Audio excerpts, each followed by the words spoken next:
We had a COVID scare, whatever, days ago. I posted on Instagram. I made a joke about it, and where it said oral test, I put anal, and people hit me with like, how was the anal test? Jokes aside, because that's where I'm coming from always is jokes aside, we should all be well versed in COVID matters. I'm pretty positive there is no anal test out. That should have been clear as a bell that I was kidding. But mad people hit me up talking about like, where are you getting the anal test? First of all, don't inquire.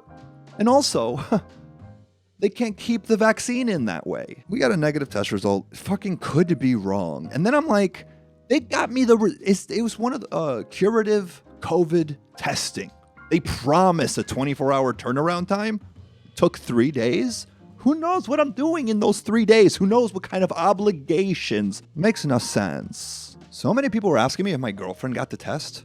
No, she hasn't gotten tested.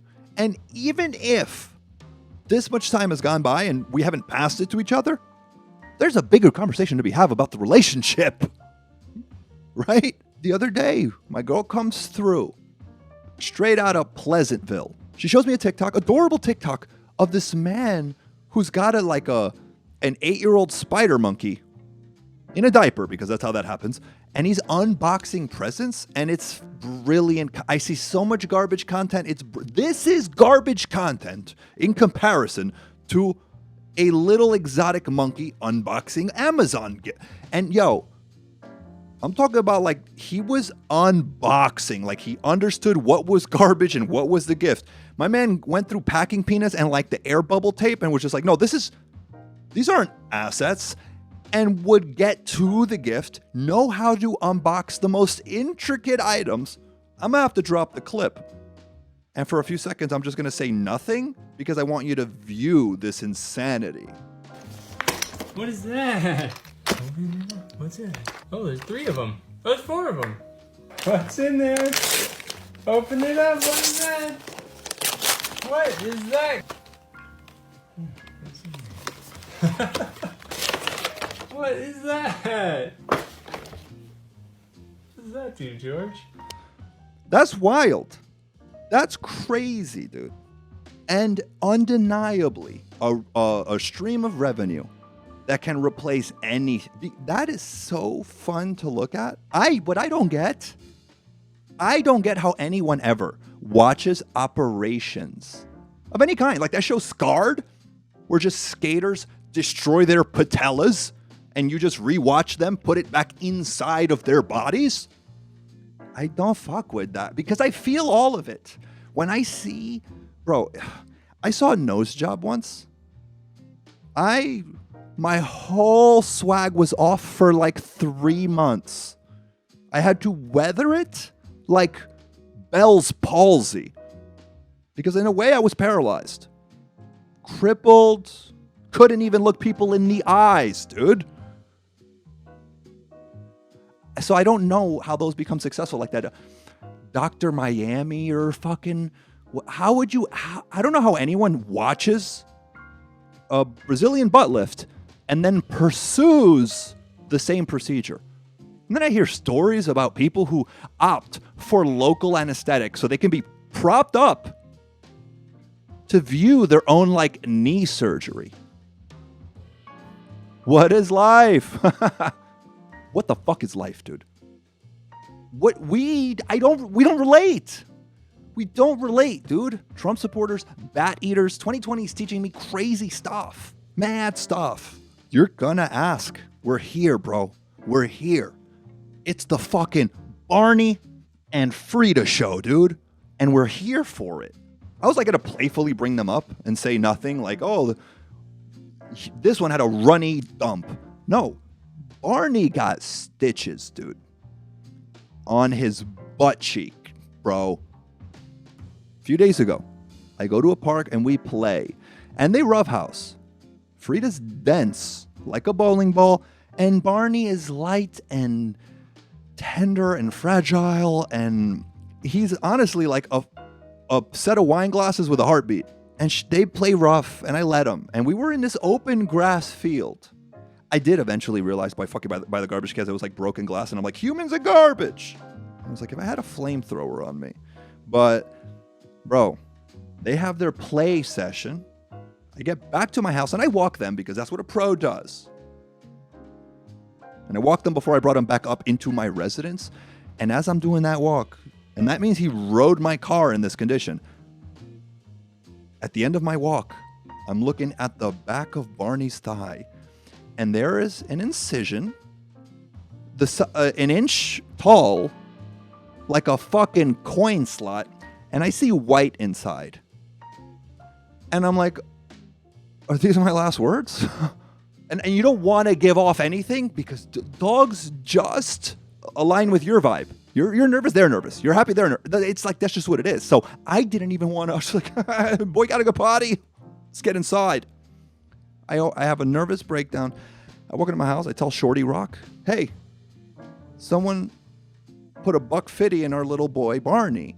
And what I'm thinking happened is that, Frida gave him a hard tackle.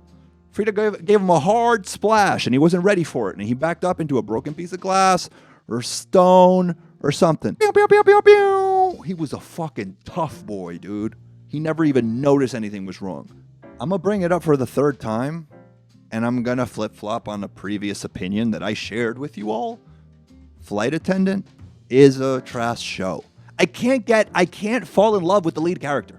I'm sorry. Kaylee Cuoco is just not lovable in Flight Attendant.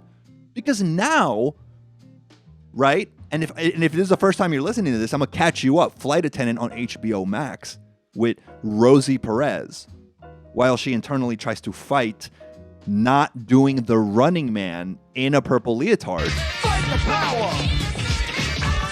Fight the power! Kaylee Cuoco is a flight attendant with her and woke up one day next to a man who was dead, murdered, cut open, and she didn't know how it happened.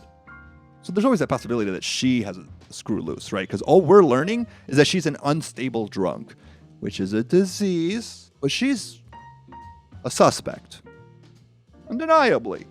And even now, she's like wandering around town with like the ghost of this dead guy that she still has the hots for. They're like still writing a romance novel together while she pursues justice or figures out what happened, because she kind of cleaned up her own mess.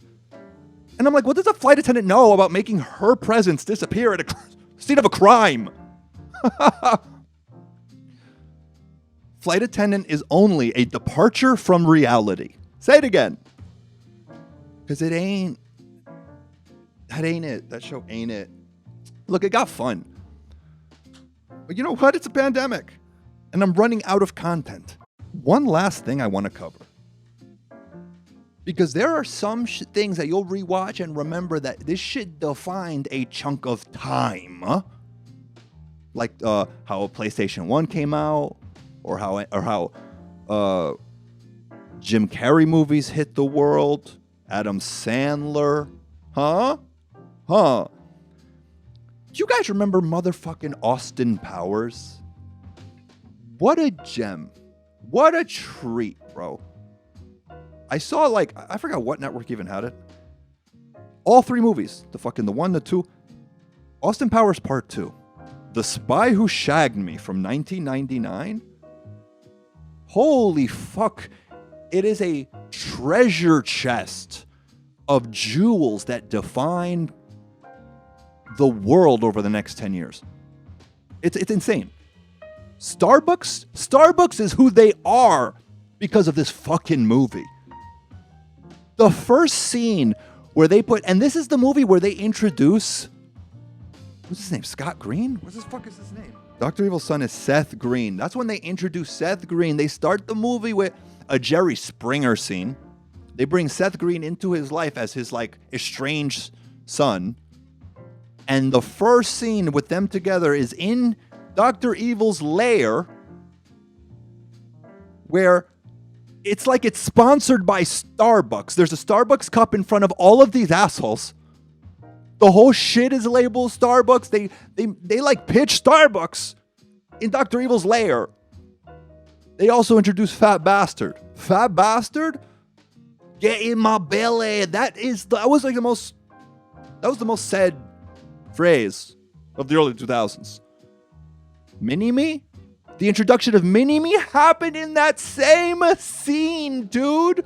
And again, this is The Spy Who Shagged Me. This is part 2 where Austin Powers got into a time machine car, right?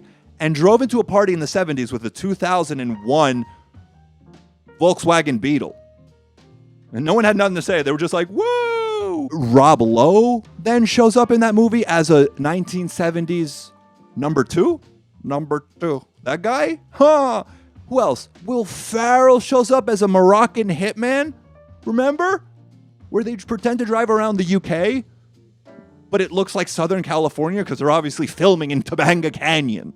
Do you not even remember Dr. Evil dipped his nose like into his latte and maybe did 40 seconds of dialogue with a dollop of foam on his face? And he's like, we call it the Belgian dip. Yo, Starbucks owes Mike Myers royalties. Like Rakimi Kenway would say, royalties. That's why there's a Starbucks every 13 blocks. Notice when something comes in on your life and makes a statement. You like coffee more bitter now because of Austin Powers 2, The Spy Who Shagged Me. Bet that.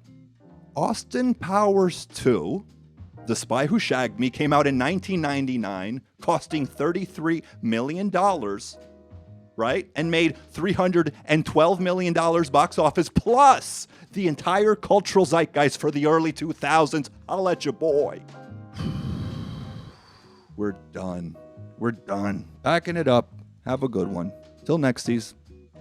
Like inmediato.